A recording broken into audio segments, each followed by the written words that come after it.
contradição dentro da teoria.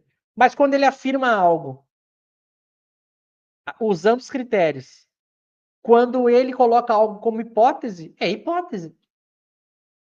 E ele ainda diz, não é nem da alçada do espiritismo. Então não teve nada de errado. É que a gente pegou premissas equivocadas, criadas pelo movimento espírita. Mas por que o movimento espírita criou essas premissas? Aqui está o segredo. Para descredibilizar Kardec. Aí que está a sacada.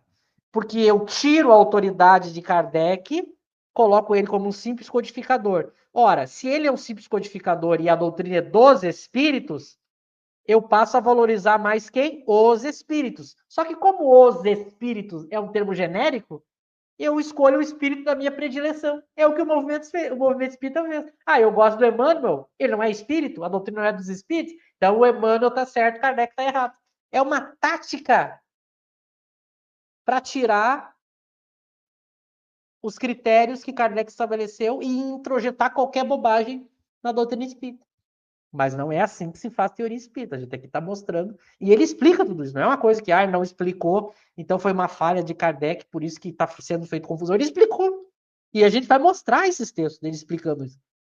Para as pessoas não acharem que foi uma falha. A falha é nossa. A gente é leviano, a gente estuda pouco. E a gente toma como premissa algo que não está na obra.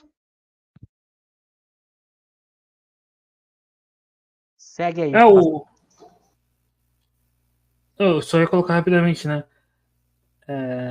Isso aconteceu nas próprias questões do espiritismo, né? Não foi dado pronto. A gente vê no próprio capítulo 1 da Gênesis, Kardec fala, né? Ele usa o exemplo dos espíritos que ainda se acreditavam vivos. Ele diz lá, isso não foi dado pronto por um espírito superior. Primeiro veio a manifestação desses espíritos que ainda se acreditavam vivos e perturbação. Aí Kardec foi deduzindo pelos casos e depois veio a explicação dos espíritos superiores. Ou seja, então não foi uma coisa dada pronta. Kardec explica. Foi uma elaboração. Né? O exemplo da possessão é bem interessante também da senhorita Júlia, né, na revista Espírita, que Kardec muda a opinião sobre a possessão. Ou seja, por que os espíritos não vieram falar antes? Porque é assim que se faz ciência, né? Aí o cientista tem um mérito, né? Não foi dado pronto. Kardec não foi passiva.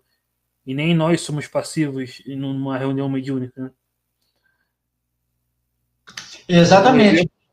Pode falar. Te roubando aqui. Mais uma vez, lembro desse artigo hoje, 1800, a teoria da incrustação. Aí, né, o Kardec vai tocar na explicação que ele vai dar lá, ele vai falar sobre a reencarnação, que ele, né, não aceitou a teoria da reencarnação logo de cara, mas depois ela aceitou porque ela pareceu mais racional. É a que explica, é a teoria que explica, né, todas as anomalias que nós podemos compreender. E assim, tranquilo. Mas logo de cara ele não aceitou a teoria da reencarnação porque os espíritos estavam dizendo. Ele teve que usar da razão. Ô, Eric, tem um comentário aqui do Gênesis, mas depois eu passo para você concluir seu raciocínio, que eu te roubei a palavra, porque eu acho que nesse comentário dele aqui tem alguns pontos aqui que precisa ser comentado, né? Algumas coisas aqui, mas passo para você concluir seu raciocínio, Eric. Não, só ia falar do exemplo da reencarnação, é perfeito, né? Tinha os espíritos nos Estados Unidos, né? Kardec fala na revista Espírita que falavam que não havia reencarnação e tinha o espiritismo na França falava que tinha. Então, se for assim dos espíritos, então de quais espíritos, né? Kardec decidiu pela razão, né? Agora, o que o Gênesis e o compreendido está falando é sobre a questão de vida em outros planos, né? Outros mundos, né? Isso Kardec explica também no livro dos médiuns, das perguntas que pode fazer aos espíritos sobre outros mundos, né? Kardec fala que não dá para entrar em detalhes, né? Até quando Kardec mostra na revista Espírita o artigo da casa de Mozart em Júpiter, tem o desenho lá, ele fala que aquilo é hipotético, né? Ele não entra em detalhe de como é esses mundos.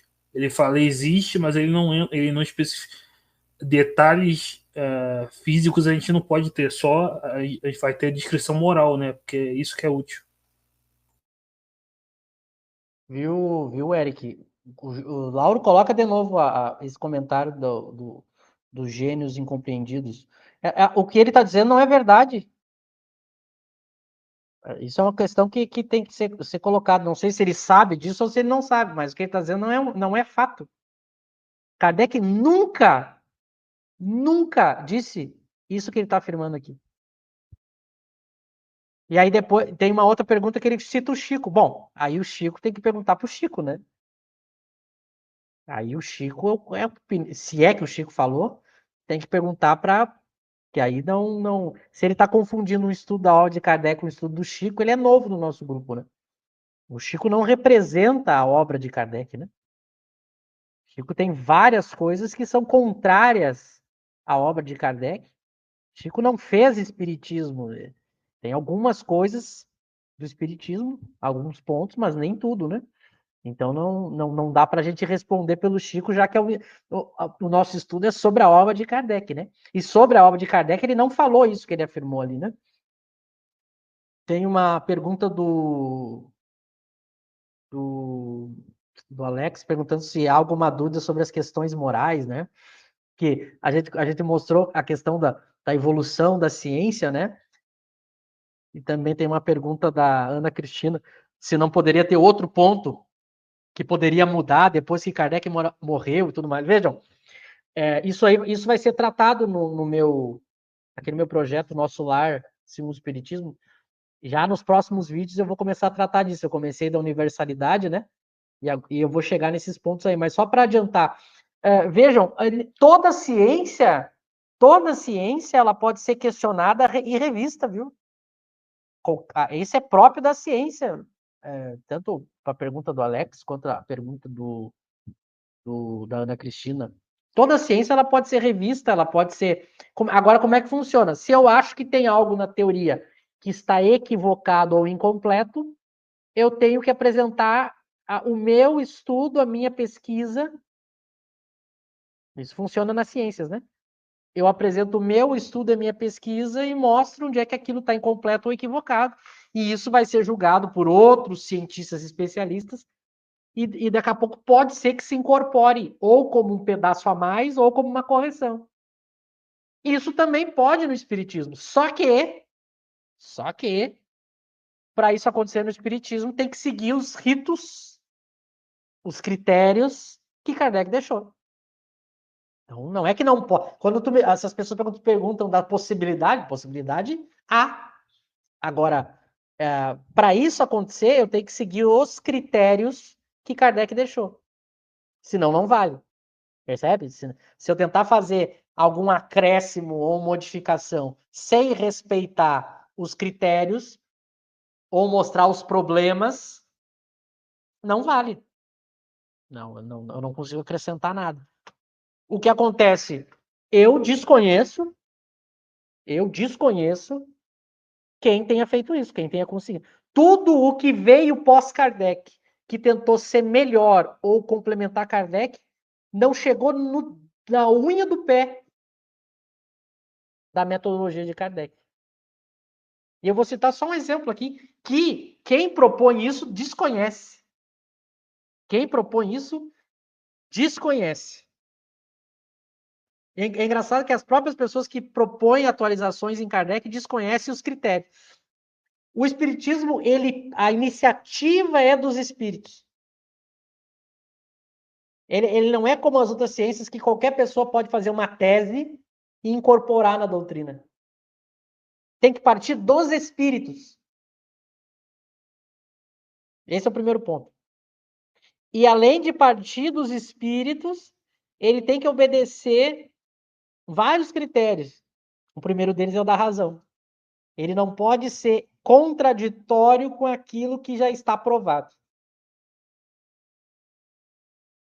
Ele não pode entrar em choque com os diversos princípios da doutrina. Aqui vai um segundo ponto que nenhuma teoria fez.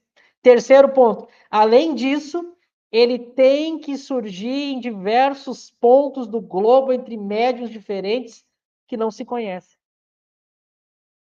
Pronto. Me mostre uma teoria